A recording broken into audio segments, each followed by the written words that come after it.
Which shoulder recovery advice should you follow? One of the strangest parts of shoulder surgery recovery is that everyone seems to have advice. Your surgeon has advice, your physical therapist has advice, a friend who had shoulder surgery 5 years ago has advice, someone in a Facebook group has advice. Your neighbor who injured his shoulder while carrying mulch in 1998 somehow has advice. And before long, you find yourself collecting opinions from everywhere. Before long, recovery starts to feel less like following a plan and more like sorting through competing opinions. At first, that seems helpful. More information should make recovery easier. More perspectives should make you more confident. More advice should help you avoid mistakes. But this is where recovery gets tricky, because many patients do not struggle from having too little information. They struggle from having too much information that points in different directions. What do we do with all that information? One person tells you to move more. Another tells you to protect the shoulder. One person says soreness means progress. Another says soreness means you are doing too much. One person says to push through. Another says to back off. And somewhere in the middle, you are trying to figure out which advice actually belongs in your situation. I'm Dr. Dan, an orthopedic surgeon specializing in shoulders. This is where people can lose progress because reasonable sounding advice can lead to the wrong adjustment at the wrong time. That's why you need the Shoulder Recovery Guide. It is a free resource. Its link is in the description below. The misconception behind a lot of recovery confusion is surprisingly simple. People assume that if advice sounds reasonable, it probably applies to them. That sounds logical. After all, most people giving advice are not trying to cause problems. Most are genuinely trying to help. The problem is that shoulder recovery is not just about whether advice is good or bad. What most patients are missing is not information. It is a way to evaluate information. In other words, a decision hierarchy. A way to decide which advice deserves attention, which advice deserves caution, and which advice may not apply at all. And the reason I eventually built the shoulder recovery method is because I kept seeing patients struggle with the same problem. They were not lacking information. They were lacking a framework. Shoulder recovery is really about whether the advice fits the moment you are currently living in. And that distinction matters far more than most people realize. The missing piece is not more information. It is a framework for deciding what actually applies to your recovery. Over the past 20 years, I have treated thousands of shoulder patients, and this is a pattern I see over and over again. A patient starts out following the plan, then they hear another opinion, then another, then another. None of the advice sounds completely wrong, but the advice does not always agree. That creates something dangerous, not a dramatic mistake, not a catastrophic event, something quieter. Uncertainty. Once uncertainty enters recovery, people often stop following a consistent process and start reacting to whatever information feels most convincing that day. Recovery rarely falls apart all at once. It drifts through small decisions, small adjustments, small reactions, small moments where you are no longer sure what standard you are using to judge what should happen next. This is where the 166-hour gap becomes important. Most people think recovery happens in appointments, but appointments are only a small fraction of recovery. The majority of recovery happens at home. It happens when you wake up and notice the shoulder feels different. It happens when you reach for a coffee mug. It happens when you get dressed. It happens when you sleep badly and spend the next day wondering whether something changed. Those are the moments that shape recovery, and those moments usually happen without immediate guidance. Those decisions rarely happen during an appointment. They happen in the long stretches between visits when immediate guidance is not available. Your surgeon and PT may be helping, but they are not with you for daily decisions. This happens between appointments when no one is watching recovery moment by moment.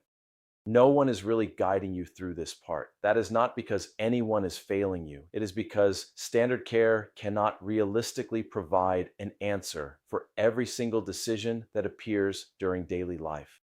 And daily life is where conflicting advice becomes most dangerous. Imagine this situation. You are 6 weeks into recovery. Someone online says that if you baby the shoulder too long, you will get stiff. Another person says that if you move too aggressively, you could create problems. Both statements contain some truth, but neither statement tells you what to do today. Neither statement tells you how it applies to your recovery. Neither statement tells you what decision belongs in your specific situation. So the real question becomes, do you follow the newest advice, the advice that sounds safest, or the advice that actually fits your current situation? That question is much harder than people expect, because recovery decisions often happen under uncertainty. And when people feel uncertain, they usually look for reassurance. When you feel uncertain, reassurance can feel helpful, but reassurance is not always the same as clarity. Unfortunately, reassurance and clarity are not always the same thing. Many patients start collecting opinions because they are trying to reduce anxiety. But sometimes collecting more opinions actually increases anxiety. Instead of following a process, people start following emotions. If they feel nervous, they become more cautious. If they feel optimistic, they become more aggressive. If they feel frustrated, they start changing things. If they feel scared, they stop doing things. The result is inconsistency, and inconsistency often creates its own problems. This is where many patients become trapped without realizing it. They are trying harder, paying closer attention, gathering more information, but they are becoming less certain, not more certain. The problem is not effort. Most people do not have a consistent way to judge what something means or what to do next. The problem is interpretation. That is the system gap. Patients are working hard, but they do not have a consistent hierarchy for judging competing advice. A way to determine which information matters most, a way to determine which advice should carry more weight, a way to decide what belongs in their situation and what does not. Without that hierarchy, every opinion feels equally important, and that creates a problem because not all advice deserves equal influence. A person who recovered from surgery 2 years ago may be sincere, but their experience is not automatically your experience. A social media post may sound convincing, but convincing and applicable are not the same thing. Even good advice can become bad advice when it is applied in the wrong situation. That is why conflicting advice creates so much confusion. The advice itself is often not the issue. The absence of a framework is the issue. Not all advice deserves equal weight.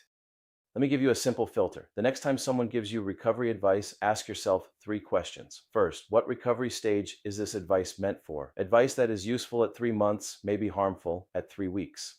Second, who is giving the advice? Is this someone who understands your surgery, your restrictions, and your situation, or are they speaking from their own experience? The third question is whether the advice fits what your surgeon and therapist are currently asking you to do. It helps you decide whether the advice belongs in your recovery at all. That is a very different question.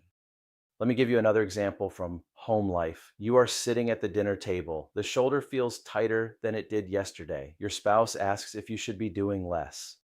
A friend texts and says, you probably need to push harder. You remember something you read online that morning. Now you have 3 different explanations for the same experience. Which one do you follow? Most people do not realize that this moment is a recovery decision, but it is, because whatever interpretation you choose will influence what you do next. And what you do next often matters more than the symptom itself. I had a patient who was progressing normally after surgery. Then a friend told him he should be pushing much harder in therapy. A few days later, he read online that he might be falling behind. By the time I saw him again, he was not dealing with a shoulder problem. He was dealing with a confidence problem. Nothing dramatic had happened. He had simply lost trust in the process, and every recovery decision began to feel uncertain. This is where the compensatory cascade begins. A small interpretation creates a small adjustment. The small adjustment creates a new behavior. The new behavior creates a new experience. Then that experience creates another interpretation. The cycle continues.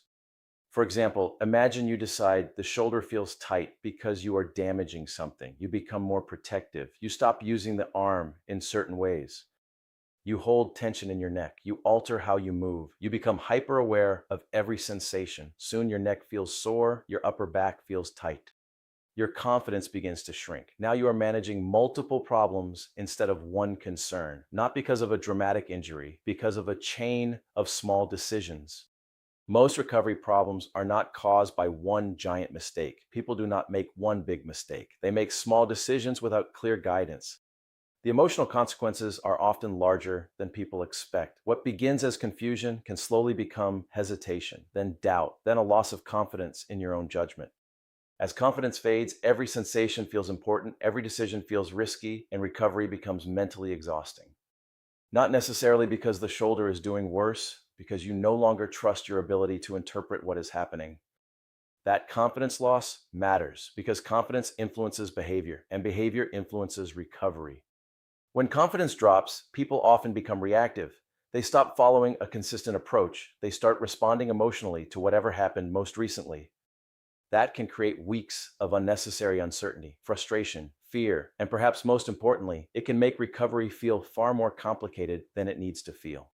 This is why conflicting advice should not automatically trigger a new action. The decision is not simple. Do you change what you are doing immediately, ignore the advice completely, or step back and ask whether it applies to your recovery stage at all?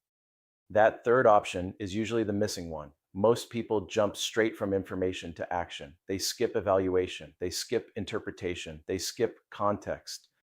Context determines whether advice is useful. The same recommendation can help one person and mislead another.